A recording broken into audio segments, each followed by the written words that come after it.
I'm Margot Politis. Welcome to Study English, IELTS preparation. Today we're going to look at ways to talk about something that's happened in the past. And we'll also have a look at ways to form compound and complex sentences. First, we're going to listen to a woman talk about a dramatic event in her past. 4 years ago, she had a stroke. A blood vessel burst in her brain. Here's what happened to her. A stroke is whereby the blood supply to the brain is cut off. The major signs of having had a stroke that most people would equate with is weakness. So paralysis of an arm, leg or face. In others it can be a loss of speech or an ability to communicate. Others may have loss of vision or a combination of all those things. I was just so physically fit and also emotionally I was on top of the world. I had a really good job at that time and I was getting married. I just felt terribly nauseous and I woke up with pins and needles down one side of my leg. And then it worked its way up towards my arm and across. I was just immobile. I couldn't move. I couldn't walk. I was paralysed on this side of my body. Simone is telling her story. She is giving a recount of what happened to her and how she was affected. A recount is a story about past events, usually in the order in which they occur. Let's take another look at a clip from today's episode. Listen for the past tense verbs in Simone's story.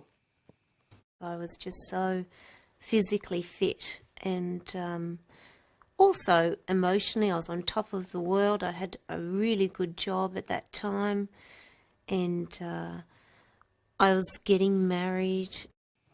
She says, I was so physically fit. I was on top of the world. I had a really good job. Here, was and had are past tense verbs. They're irregular verbs. Let's compare the three forms of these irregular verbs. From the infinitive form of the verb to be, we can form the simple present forms am, is, and are. And we can also make the simple past forms was or were. Notice that the verb to be is the only verb in English that has two past tense forms. All others just have one. Let's do the same for the verb to have. What is the simple present form of the verb to have? Has or have. And the simple past form? Had. When you learn new verbs, it's important to learn them with all their different forms. So make sure you write verbs down in a notebook and work out all their different tenses as well. When you are recounting a story that happened in the past, you'll need to use all these simple past tense forms of verbs.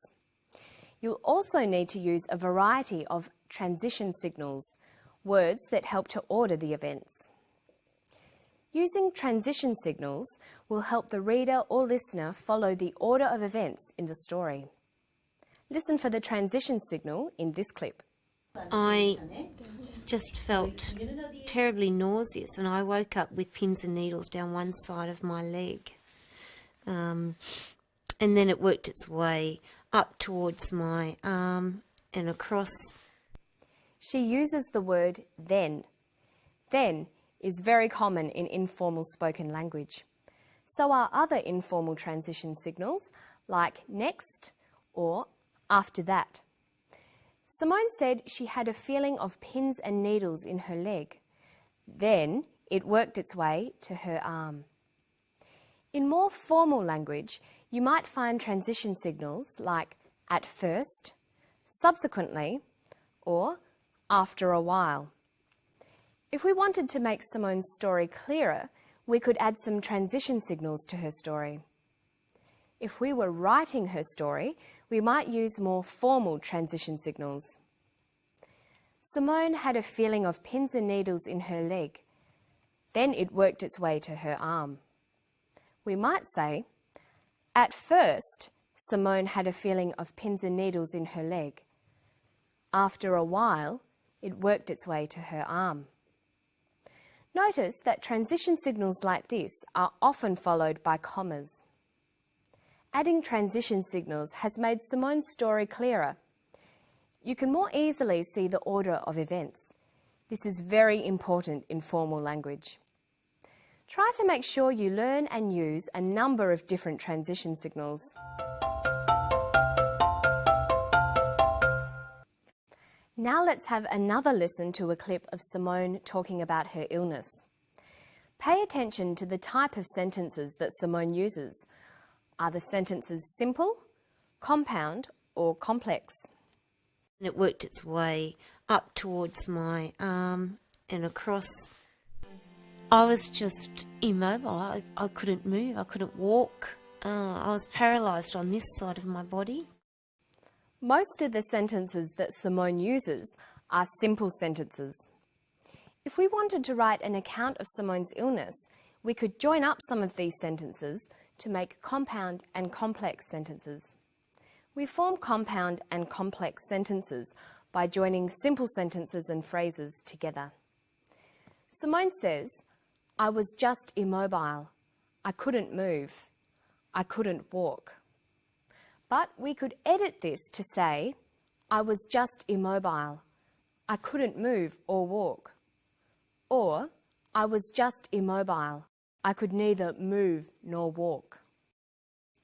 Okay, now let's finish with a quick look at the words used in the clip.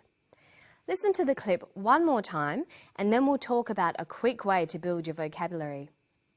Listen again.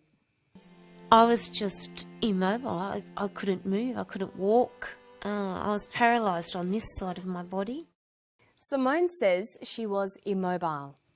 The prefix im is used to make the opposites of words beginning with M or P. Im means not.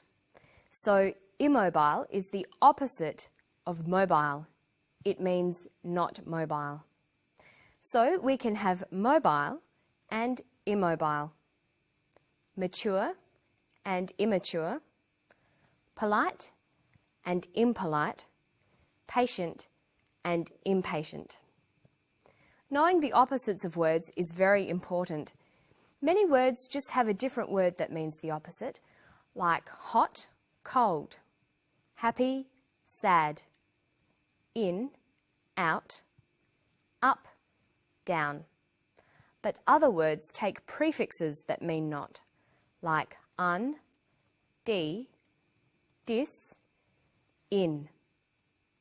Listen to some of the clip again, then we'll look at how a few more opposites are formed. The major signs of having had a stroke that most people would equate with is weakness, so paralysis of an arm, leg or face. In others it can be a loss of speech or an ability to communicate. He says a sign of a stroke can be an inability to communicate. He uses the in prefix, meaning not. Inability means not having the ability. And here's a few more opposites. She says she was physically fit, emotionally on top of the world. The opposite of fit is unfit. The opposite of emotionally is unemotionally.